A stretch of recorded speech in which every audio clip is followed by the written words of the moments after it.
Welcome to Tifa Letters, a special summer series from the Filipino American Woman Project. I'm your host, Jen Amos. Each week, I will read a fictionalized letter, my creative interpretation of real conversations with you. These letters have been woven with heart, reflection, and truth to honor your stories while protecting your privacy. It all begins with one line. If I could say one thing, because sometimes one thing is all we need to take up a little more space. Let's get started.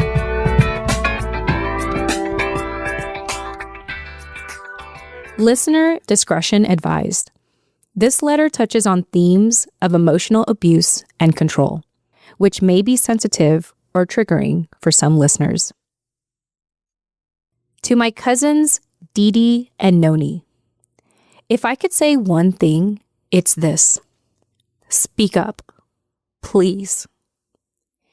We all grew up together like sisters. At one point, we even lived under the same roof. We were close in age, shared snacks and secrets, and watched each other become young women. We had a blast growing up. Until something shifted. I started to notice you both becoming more quiet, more fearful. And with that, the version of our relationship that could have blossomed got buried under the wreckage of something none of us could fully name back then. What I'm about to say, I want to say it as gently as possible. And I want to say this because I love you. But I also need to be honest. I saw you two. I knew something was wrong. I didn't have the full story yet, not until years later. But at the time, I could feel it in the way your dad's presence changed the temperature at our family potlucks. He didn't need to yell, but his mere existence was enough to make the air feel heavy and tense. He seemed angry, always angry. And not just at you guys, but my parents, the world. And that anger lived in your house like a fog you couldn't breathe through. From my perspective, I saw that he controlled everything. Your time, your voice, what you did. And people wouldn't think much of it because it's not like I ever saw you physically hurt.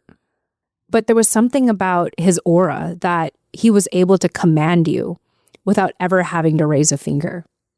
It was like he had a psychological hold on you. And your mom, my tita, she was actually the breadwinner. She actually had the power. She had the money. But she didn't act that way. She was subservient, agreeable, fearful. Tita loved him so much that she seemed to forget about you two. And I kept wondering, Tita, why are you still with this man? It was like you were all living in a prison, and she willingly handed him the key. Although I will never know what was going on in your mind, and I will never know your motives. But what it seems like is you had to be quiet to keep you safe, and that not fighting back might cool things down. But it seemed like every time I saw you, you were less of you. It was like your colors were fading. I recognized you less and less, and your personality just seemed to fade more and more.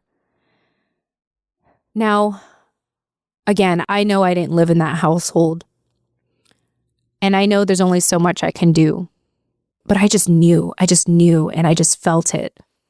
And I know this is not something we talk about in the Filipino community because it makes us come off as though we're crazy or mental. But I'll say it for you because I know that you can't say it, and I know that you can't label it. But Didi and Noni, your father is mentally and emotionally abusing you. And there it is. I hear it. I sound crazy just saying that. But while I'm here, I might as well keep going. Your father had such a grip on you. You lived in a house where love came with conditions, where fear was the language spoken daily, and where no one gave you permission to speak your truth. And Didi and Noni, I hate that. I hate that I couldn't do more but observe. I hate that my own parents made things worse. It was like they were reinforcing your dad's emotional oppression. I hate that your mom didn't protect you better. I hate that when you did call, it just felt like we were in some prison hotline, short, whispered, and watched. I hate that. And I hate that as an entire family, we all just adjusted. We quietly accepted how we started to see your family less and less at the potlucks. No one talked about it. No one spoke up about it. And so I too felt like I couldn't speak up. But you have to know that I tried, and you have to know that I'm trying now. And I don't know if it's my responsibility, but somehow I feel like I could have tried harder.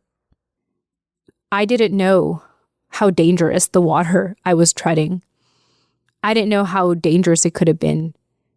All I wanted was to just get my old cousins back, the old Didi and the Noni. The cousins that are just so full of life and vibrant and so full of laughter. I just wish that we can go off somewhere in a secret place and act like the way things used to be. But more importantly, to get you somewhere where you can tell me what you're really feeling, what you're really going through. But even in those little moments, in the midst of the family parties, when we had a little bit of time to be together, and I whispered to you, hey, if you ever need anything, know that I'm here for you. It was like your eyes just glazed over. It just seemed as though you were taken after your mother, subservient, submissive, obedient, fearful. It was like you had already accepted defeat long before I even tried to reach out. And it just breaks my heart. We're all adults now, and we all have careers, but you still live with him. And the world may not see it, but I do. I see how well you carry yourself professionally out in the world. But at home, at the family potlucks, I still see it. I still see who you both were so many years ago and still today. Fearful, quiet, submissive, small. And I don't want to say this because it just sounds so rude. And I'm sorry, but it's like you've taken up after your mother. And all of you, it just seems like you've gotten so much savvier with deflecting my questions. You still don't want to let me in. And even though we're physically here, it feels like you're so far away. It feels like there's this invisible wall of civility and surface level conversations. And it just pains me to think that you both are just going through the motions like non-playing characters in their own story. Didi and Noni, at this point, I don't think this will mean much. But for what it's worth, here's what I see. You're adults now. Isn't that enough to change? Isn't that enough to move out? Isn't that enough to break away from the toxicity of your home? You're adults now. You don't have to put up with this anymore. You don't have to live this way anymore. And you don't have to be afraid of your dad anymore. But what do I know? And even now, I don't know how to say this in a way that you'll hear it, in a way that could empower you. But if I could still try, if I could just say one thing, it's this. You may not have had a choice then, but you do now. Love, Liza.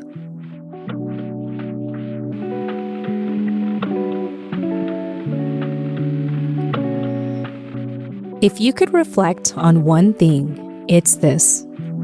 What are you still allowing that you now have the power to change.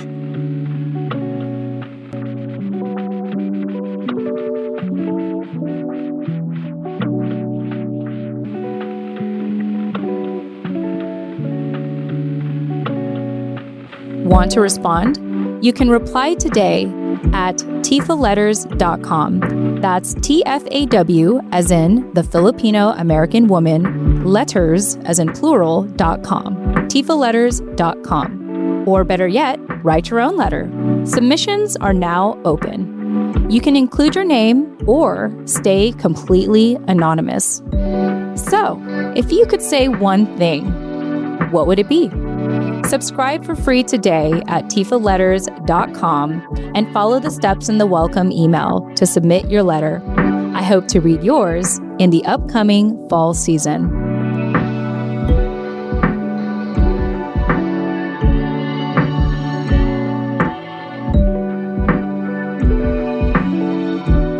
P.S. If I could say one more thing, it's this. Become a pen pal today at tfaletters.com to access the writer's commentary and whatever else they're comfortable with sharing. You can even write to the writer directly and join our private group chat. Your financial partnership helps us take up space, one letter at a time. Become a pen pal today at tfaletters.com. Once again, that's TFAW as in the Filipino American woman, letters as in plural.com, tfaletters.com. See you on the inside.